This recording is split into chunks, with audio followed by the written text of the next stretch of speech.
Hello everyone, and welcome back to my channel, and greetings from Copenhagen. So today I am all dressed up and ready to go. I am speaking at the Creator Economy conference here.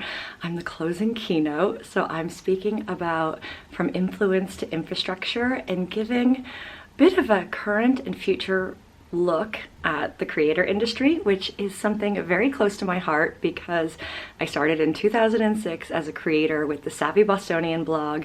Now I do YouTube. I also have these incredible business books on storytelling, and it just feels like it's all coming full circle. So I'm so excited to share my insights today, to learn from so many great speakers. So let's go head on over to the conference.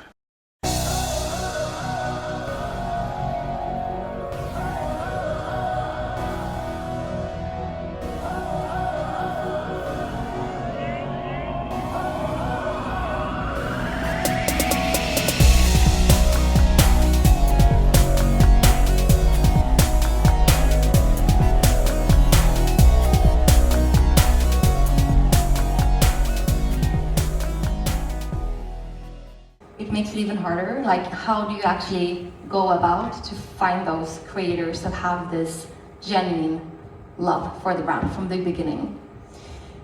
No, but I agree with what Emmanuel said, and it's more about like looking outside in, having that perspective rather than inside out. And I think that's also a shift that we're seeing now, that it's not anymore about like who do I want to work with, but instead find those true ambassadors that already likes your brand and are talking about your brand, and then, as you said, Emmanuel, like upscale them, build a relationship, nurture it, and grow together with the creators, because then you will, of course, you will continue with some paid collaborations, but you will also get probably a lot more love content around that. But then, as in all cases, like you need to ensure that the data is correct. Of course, that's like the first step to see that this creator actually resonates with your audience and reach the right target group, and then add this human layer of, is this a good brand fit? Like, does my product actually solve a problem into this creator's life? And as I said, like, do they already speak about my brand and my products? Because then you have the perfect fit. Scaling, this little challenge of scaling influence marketing, what would that be? Yeah, for me, it's really put your consumer at the center. So stop talking at your consumer, but start talking with them. Build a really strong relation with your creators, so you can actually build and co-create content that resonates towards a specific audience. View time, book rate, and hold rate. And we saw that our influencer content, so content posted, the content or boosted content, we discussed this, that was important that I mentioned. So this is boosted content or cross-posting with influencers. It had a much higher view time, a higher hook rate, and a higher hold rate. And that's across both Meta and TikTok. So also quite interesting to see that even though content creators are super good at, or UGC creators, of course internally we call content creators, they are good at producing content, it performs super well in our ads, but influencers are just better at holding the attention of the consumers. And I think we also touched upon this multiple times during the day already, that influencers or creators, they know their audience, and also to get them in and talk about how can we do this campaign together, because they know how to hold the attention, how we trigger their audience. Prove that our content, or demonstrate that our content can actually drive real or consumer behavior and sales uplift. And that for us, at least, is both in-store and online. And we most of the time always have the paid investment, but we also want to show that this can work organically. So every partnership and every piece of content we post matter. So, these are a collection of the images from the village of Glasadaler on the Faroe Islands. 15 people live in this very famous spot. Most of these images are taken by international content creators. And I think we have around 500 more of them on our database. So today Visit Faroe Islands has more than 500,000 followers across Instagram and Facebook. 55,000 people live on our islands, and we have now roughly 130,000 visitors a year. So it goes without saying that as the official tourism organization responsible for both marketing and developing tourism, we have a huge responsibility to create content that supports a more regenerative form of tourism. Of the population responded. We didn't expect that, but that was really, really important. So we paid attention. And what they told us was that what they loved, what they hated, what they thought was really frustrating about the tourism industry. Some of them even said, shut down the office, we don't want any tourism. So that was really interesting. It was raw, honest, and exactly what we needed. And our marketing efforts at the office was that people didn't really feel represented. And that was our first, key issue. And it was a reminder that even with good intention, we weren't always capturing the essence of Faroese daily life. In fact, my 9th visit, but this trip is completely different. I'm exploring with a self-navigating car, choosing destinations for me. Pre-programmed routes across the islands help uncover something deeper, with more respect for nature, the community, and the rhythm of life out here. Carving out a more meaningful connection. Walking paths unknown, less pressure on the famous spots, more time in places that still feel untouched. From the oldest churches to the quiet museums, or the art and traditions rooted in this otherworldly landscape. In these overlooked corners, I find the heart of the Faroes more clearly than ever before. Between the wind and the silence, it hits you. This isn't just another trip. It's a new way to see the Faroe Islands. And convincing people takes even longer, both the Faroese people and our management. And the second thing was telling the story locally, showing them what we were doing. Because a lot of Faroese people still think that we only post glamorous or glossy pictures. So we really need to be better at showing them what we're actually doing. We're still working on that. That's a whole progress thing. The third one is you need to get leadership on board, of course. You need buy-in, you need budget, and ultimately you need trust. And we were really lucky that we got all three of those things. And I've heard this a lot today, letting go of control. That's also something that we learned from this, is that working with creators, as you all know, sometimes it's a whole negotiation process and a lot of back and forth.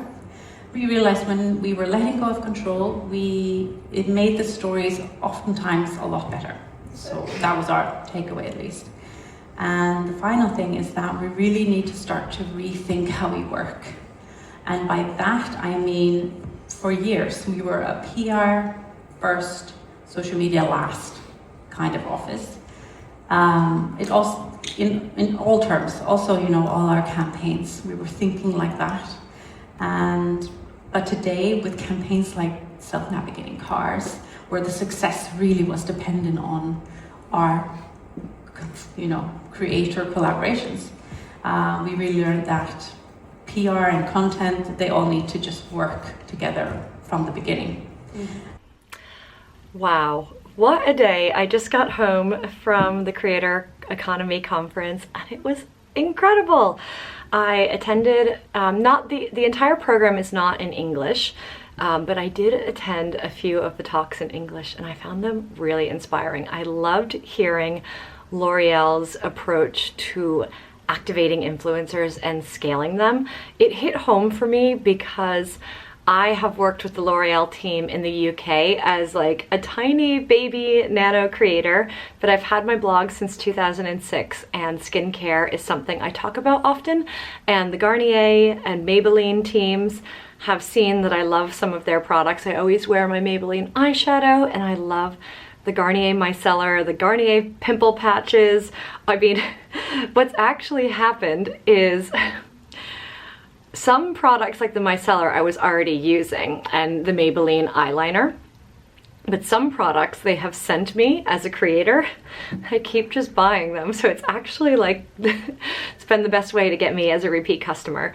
But I loved hearing their story, and they shared this incredible case study around the product Cicaplast B5. This is such a cult product. I also love this one. It's from La Roche-Posay.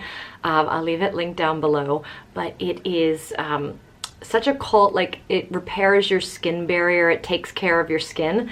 And they showed that in terms of showing the product's uses and showing how incredible it is, they decided to work with a new audience in the Nordics, folks that are getting their tattoos removed. Basically, the Nordics is one of the highest tattooed populations, and they did a campaign around tattoo regrets and the storytelling around it, and the story of kind of what prompted them to get that tattoo in the first place, why they regret it, and the journey of removing it and using the Cicaplast balm, the lotion, as kind of part of the healing of their skin. Such a genius campaign. It's funny, it's personal. Talk about great brand storytelling. And I also loved the presentation from Flying Tiger. It's a store I shop at often. It's one of those where it's like this maze that you wander through, and you always find things that you absolutely need and cannot live without. But I loved hearing how smart their measurement and analytics strategy is. It's, I mean, really easy to get sucked into the glamour of the really fun brand campaigns, but I love the reality check of, okay, how are we looking at measurement? How are we looking at return on investment? Does this actually work? And is this the right strategy we're using as a brand? So super interesting to see, and you'll have seen some of the snippets from that talk leading up to this point. And then the last talk that I really loved was the Visit Faroe Islands team. Now, I have wanted to go to the Faroe Islands for forever. I keep saying this, I need to pull the trigger. Now I know the folks on the tourism board, but many years ago, I first discovered the Faroe Islands through one of their tourism board campaigns, which is called Sheepview 360, where because Google Street View would not come and document the roads on the island, they decided to enlist the island's greatest population, their sheep, to do the job for them. And it went totally viral, and it actually did attract the attention of Google and get them to bring the Street View cameras to the Faroe Islands. But what I loved about this is they have completely shifted their strategy since that campaign. They have some concerns about over-tourism, and they've noticed that because of social media and because of what people are covering, there's the same 5 places on the islands that everyone goes to on repeat. And the thing that they were questioning is, but there's so many other beautiful places on the island. And then they also wanted to question and challenge, okay, hey, but how do the locals actually feel about tourism? So they put out a call for feedback, and actually 10% of the population responded. And they got all the kinds of feedback you can imagine, from close the tourism board to, okay, hey, it's kind of annoying when we're in these small villages and in the summer, these tiny places where not a lot of people live are completely overloaded with tourists. It's affecting our quality of life. And this is what inspired them to completely transform their strategy. And they transformed their strategy on the idea of home and living like the Faroese, living like a local.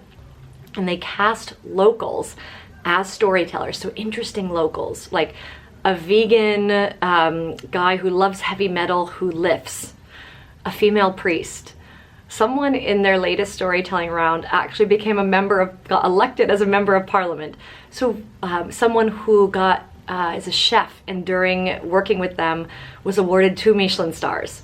So locals who live on the island, who share their daily lives, what they love about living in the Faroe Islands and the spots that they love.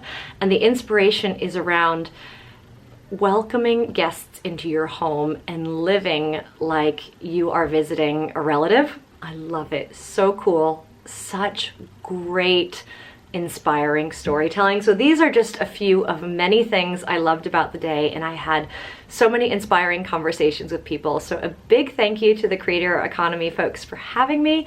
I did give my talk. I know someone's going to leave a comment on this video saying, okay, but where's your speech? Can we see it online? So I don't know if it's being filmed or not, but I will also commit to recording it for my YouTube channel so you can see it. And when it is live, I will link it down below.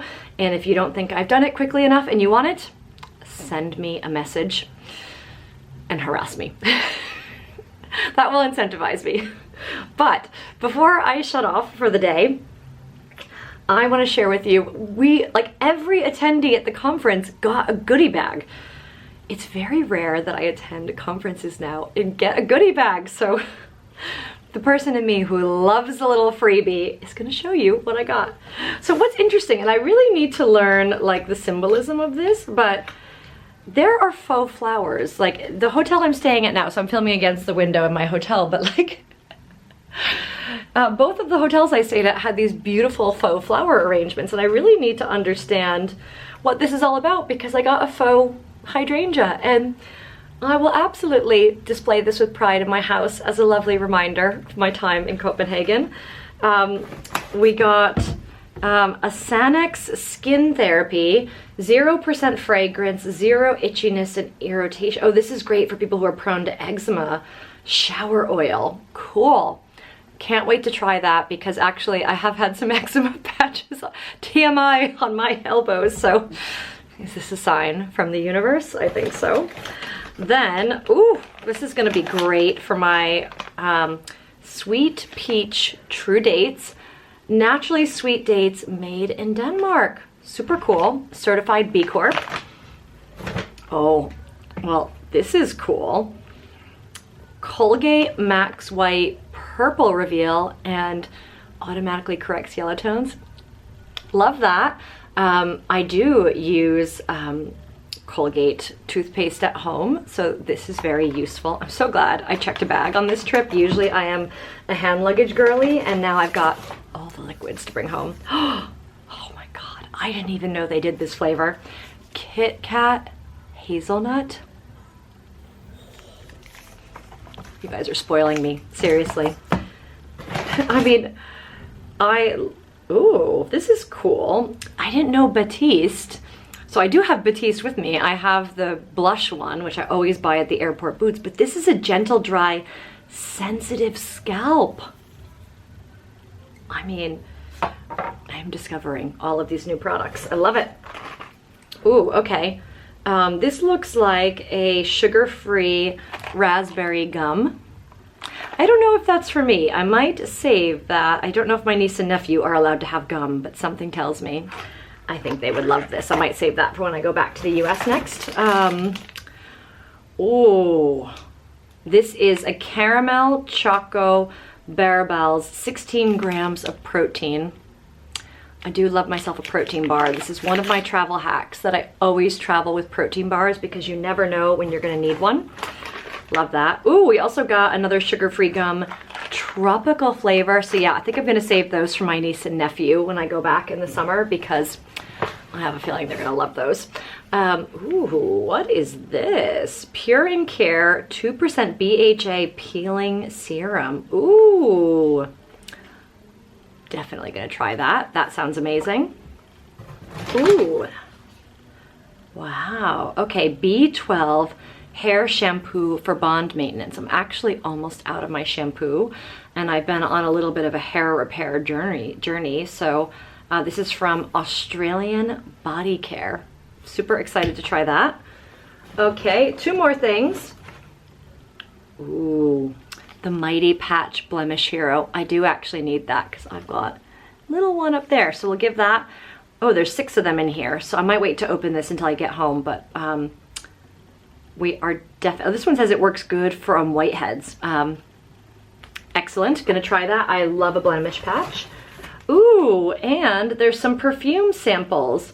So it looks like it's a his and hers perfume sample. I mean, guys, I feel like an influencer.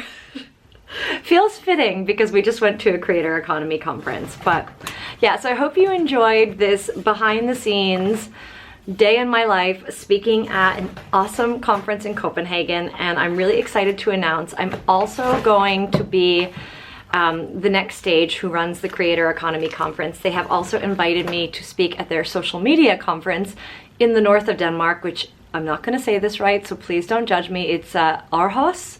So in October, I am excited. I'm going to do some new content for that one on social media, but we're going to wait a little bit to shape that talk because the time between April and October is long and the social media industry changes with the blink of an eye. So let's see what hot takes we're going to bring to that one. But I'm super excited, super grateful for a great day. I was definitely stressing a bit about this presentation because I really wanted it to be good, and I've gotten really, really positive, lovely feedback. So now, job done. Time to go and enjoy Copenhagen. So if you like this video, please hit the like button. If you want to know anything more about the conference, my talk, questions, leave a comment down below. Sharing is caring here on this channel. And last but certainly not least, I would love it if you would consider subscribing. I really need to do more with this YouTube channel.